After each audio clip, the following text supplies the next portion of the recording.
us your stage name? What does it mean, or what does it symbolize to you, and how did you get it? Okay. My stage name, I know my handle is All Real Horror, but my stage name is Hira Mane. Uh, how I got it, I went through a lot of different aliases, if you will. And first it was just horror. You know, when I was a kid, when I was like an adolescent, doing the music, rapping, and things like that. Anything, even if I was like doing like pictures or photography, it was always horror. But then when I got like 23, 24 year old age, and I was like, I'm a man now. So I gotta evolve. So I changed it from horror to Hira Mane. But people say Hira Mane because I put the E, just like Gucci Mane. You know? But I used to tell everybody like when I put the E is because I'm excellent. You know what I'm saying? Okay. So it's more like Hira Mane, but it's Hira Mane. Okay. Yeah. How long has rapping been like a serious thing for you? Rapping has been a serious thing for me since I must say, like taking it really serious and really like studying like lyrics and things like that. I'm gonna say around 12. You know, like around 12, studying. I'm a big Southern hip hop enthusiast, so I love all Southern hip hop music. You know, and my favorite rapper when I was 10, 11.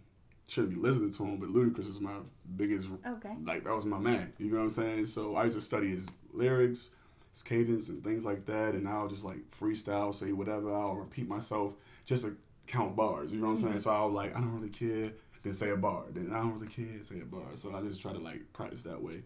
So it's been since 12, and I started really taking it serious around 16, 17 in high school.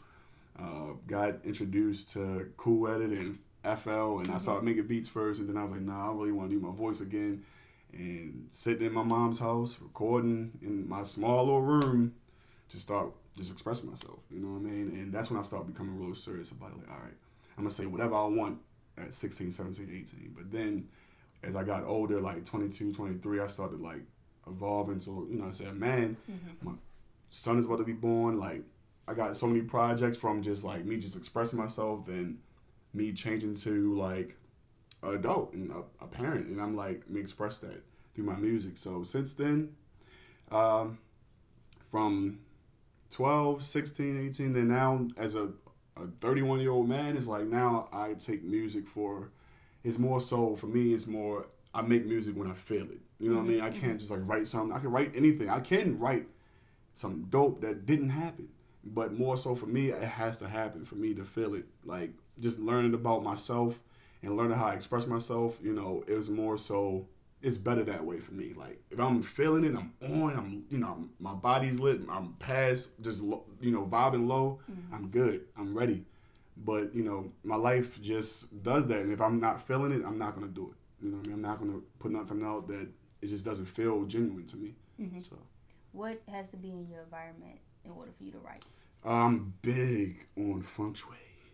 Okay. I'm big on feng shui, and I'm going to get into like why I'm big on feng shui because I'm big on astrology as well. Okay. So I'm a Gemini, that's an air sign, and then more so I'm in my natal, so I got a lot of water within me. So feng shui is basically wind and water. So I feel like me as a person, I have to have everything has to be set good because I'll control my environment really.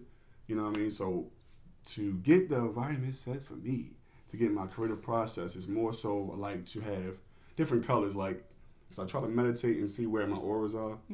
And if I'm vibing on like red, I'm gonna put a red light on. Like, okay, let me vibe to this energy right now. You know what I'm saying? So I'll put like I got a little Five Below, little light, turn the light on, see where I'm vibing at, turn the color on where I'm vibing.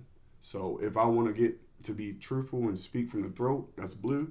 Put a blue light on. You know what I mean? Light some candles, get the feng shui right. You know what I mean? I am a stoner, so I get that going, and then I just try to like, just try to feel what I'm feeling. Like, okay, what I'm gonna write right now, how I feel right now about what's going on in my cycle of life, and then I just start just freestyling, scatting, things like that, and then. So it's more so I have to have like just a calm environment. It has to be something that I control. Okay. You know what I mean? So more so I get into my creative juices alone, but I do have an ambiverted type of energy. Like I like to be alone, but I like to be around people. But it's selective. You know what I mean? So, yeah.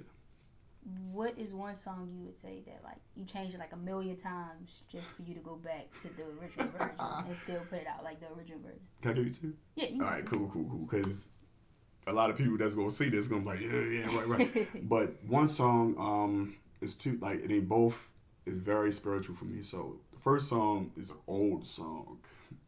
Before the likes, before everything, is an old song, and it's called "Got Your Crown Back."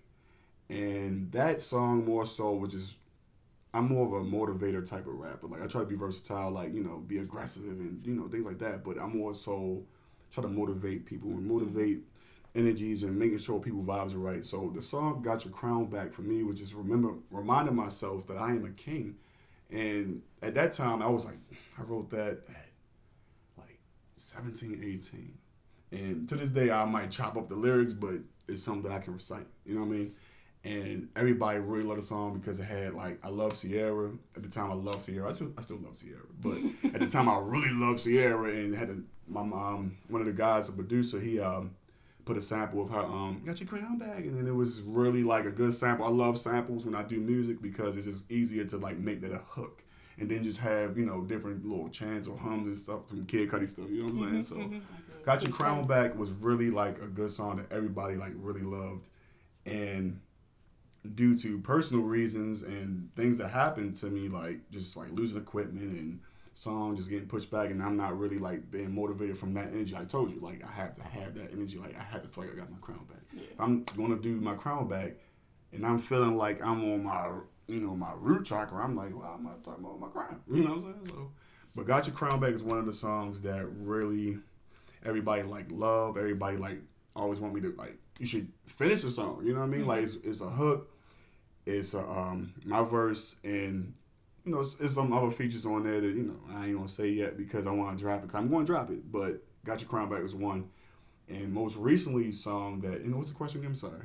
A song that you like switched up a million times. Oh yeah, so "Got Your Crown Back," I switched it up because that second verse I'm just like, all right, this person, you know what I mean. So that song was that, but the second song that I would say is more so with the song "Evolve," because "Evolve" is a track that should just be just me, and I wanted somebody that was more conscious on the song, because one of the guys that I did transportation with, like he put on the intro of his podcast and things like that, and because it resonated with him too, because it was basically just me spitting out daily affirmations that I wanted for myself, like I want to evolve, like I manifested everything about myself right now. Grew the hair, I'm gonna be disciplined with my hair. I'm basically rapping about evolving myself, and I wanted to put everybody else on there, like somebody else tell me, their process of evolving, and it didn't fit with nobody else. Like I'm all right, I give somebody the beat, I extended it, and it's just like okay. Not saying that they not good. It's just more so like this is just a song should be an intro. So, "Got Your Crown Back" and "Evolve" is the two songs I feel like I always go back. I'm like, I want to fix "Got Your Crown Back" because it's such a nostalgic song and everybody want to hear it. But it's just something about the song. It's just a personal thing, I guess. So yeah. What if you could use two artists to describe your style and your sound? Who would they be? See, that's a hard question for me because I try to like stay away from even sounding like anybody I like. But what I grew like basically I get inspiration from, or like I guess like I told you, like Ludacris was my favorite rapper, so that's why I started. Like wanting to be more expressive, be funny, be just crazy, like horror. Like when you think about my name is Jahara, but horror you think about crazy stuff like stuff like that. So I started off like that, like trying to be like Ludacris a little bit, like all right, let me try to be more myself in my own silly antics and stuff like that because I like that too. But then as I evolved, I'm like, all right, I gotta change it up. So throughout just me evolving as an artist, people like definitely I gotta start off with Big Crit. Big Crit is one of it's just very like he a good guy that just I already met him before. Just his music just touched me. Like he basically I feel like he can definitely do both conscious and like conscious. He can do like Walker said he was like the Nas of the South. I really just feel like he embodies everybody in the South, like that we grew up on, like Outkast. He can embody that. He can embody, some, what's a Goodie Mob. He can embody anything. That's why I grew a lot of, fandom from him because, and inspiration from him because of that love for the South that he has, and he's from the South. You know, we kind of border down South, but I love the South and he loved the South. So Crit, I would say, fellow Gemini, of course, Kendrick, you know, Cole, another good inspiration that I like listen to when I want to get to writing. I'm like, all right, let me listen to these three guys because they're the generational guys that I feel like that basically was like the step from like the early 2000 rap to like the mid 2000 rap to now. Like they was like the leaders of that. So Crit, Cole, Kendrick, and you know other people like, you know, I like J-Rock. You know, I like a lot of different people that give me different energy. Like it all depends on what my mood is. Like if I want to be on some conscious stuff, I'll go straight to Common. You know what I mean? If I want to be on some down south trap stuff, either Crit or, you know, I really start liking the Migos. You know what I mean? Like different people just give me different inspirations, but those three really give me like nowadays. It's like, yeah, I need to be on that type of energy because they can just. Those three, I just feel like they the most versatile out of a lot. You know what I mean? Crit can just do anything. Kendrick can do anything. Cole can really do anything. So I try to be versatile just like that too. Okay. So. What's one thing people assume about you when they see you? That I am a angry guy.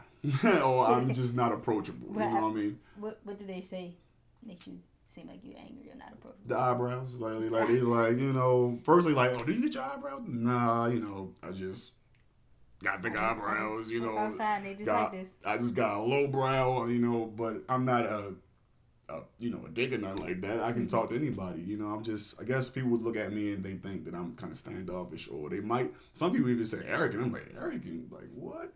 And I start looking like, oh, damn, like, what am I doing? Like, but I'm confident, so I guess that's the arrogance, I guess. So, yeah. Okay.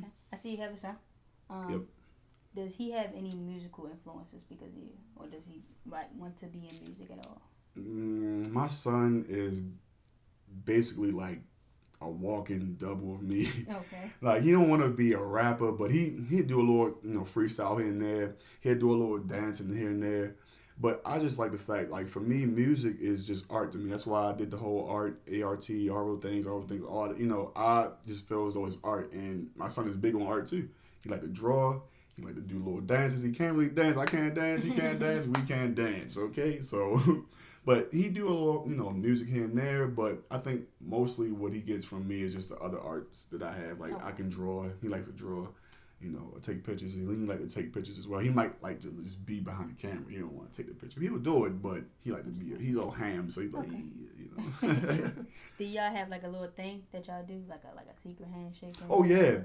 I can't give it to y'all because I gotta show y'all. He gotta be here. Oh, right. But we have one. Like, and he remembered since he was 4, and he about to be 8, so it's 4 years going. Because when he was 3, 4, he didn't really care about no handshake. He just wanted me to pick him up, blah blah. But when he got 4, we had a little handshake and. It's been going 4 years strong. And he remembered it. I actually forgot it. He was like, Dad, you forgot it. I'm like, if I could tell you why I forgot it, you would not even understand. So, all right, your song Running Man is like a year some change. What was the inspiration behind that? I'm glad you brought up Running Man. Running Man is like one of my favorite songs. Inspiration, of course, because of Keith, the guy, the Running Man. He basically runs for no purpose besides to live. You know what I mean? And that was the main purpose of the song. Like, I want I'm running, not saying that I'm actually running, I'm trying to get fit. Just saying, but I'm not saying I'll actually be running, but I'm running I'm running doing my pace. Every time I get up, you know what I mean? I'm running, I'm moving. So that's what I try to embody in the song. And the secret, you know, because like I do little bars and I throw stuff over people here that people don't really understand, or they probably don't catch until I explain it. But in my bars, I'm basically just saying that I'm running for my city. Like, I want to buy like black brands. Like, I want one of these hats. So, you know what I'm saying? I wanted to buy and support, you know, the brands in the city. So I'll say, 12 rounds going 12 rounds and all that. So then like art incoming calls. Basically, I'm just saying that I'm supporting, you know, local brands. Like 12 rounds, I shouted out. Of course, A.R.T, I shouted out. Straight Cash, a guy, Jimmy, that I graduated with. He does like clothing line, Straight Cash. I did a lot of different like little, you know, little, you know, secret little bars in there about just me supporting Baltimore's brand. Like I did Cashland, I did, you know, Gain. I did a lot of little secret bars in there about it. So basically, it's me running for my city, and I don't have no purpose. I just want to run for my city. I want to run. I want to just support my city the best way I can, and the only purpose it is just to show that Baltimore is different from what everybody perceive it as, even with music. You know what I mean? So. Yeah. For let's see. For as far as the quarantine, do you think that helped or hindered your artistry? So I mean, it definitely. I guess before the quarantine, I was in the law, writer's block, funk or whatever. And when I started, like even when I recorded like Turbo Mode and even Running Man, like, I started like get my energy back. Like, all right, right. And then the quarantine hit. I'm like, oh my goodness, now I can't really do what I want to do. I want to go to the studio. I had a set studio. The guy got my cadence right, got my voice right. I'm like, all right, cool, I got this. All right, I'm gonna come here every time to record. And then quarantine happened, and it kind of shut. It didn't shut me down, but it just shut down my aspirations at the time. And I had to just basically redirect. Like, okay, I gotta step back, redirect. But you got the board, so I got to reshuffle my board and just get back into like feeling good, because sometimes when that happened as an artist, for me as like an empathetic energy type of guy, it'll take me like, all right, I'm climbing out the hole, and then it's like something happened, and it just drop me back instead of me just sitting there like, all right, I gotta keep going. I drop a little bit, I don't get down the dumps too much, not anymore, I would admit, but the quarantine really kind of like semi didn't help, but then actually really did help, because I really got focused. I really got things like that I needed, like the camera. I just got the camera, and I've been wanting to do that and blend that with my music and things like that too. So the quarantine helped. It didn't start off helping, but it got better. Even now, okay, that's good. That's good. Yeah. What's your favorite color? My favorite color is actually purple. Okay. And I wore orange because I wanted to pay homage to. Okay. And I like orange too. That's so, weird. Yeah, my favorite color is purple. That's one of my favorite colors. Okay. All right.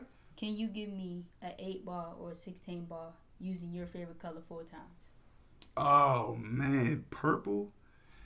4 bars with purple. I was definitely thinking you was gonna say black because I feel like it's a dude color. I should have said black, but it's gonna be hard with purple, so I'm gonna decline that because purple, then Urkel, then. Well, all right, can you use it 2 times?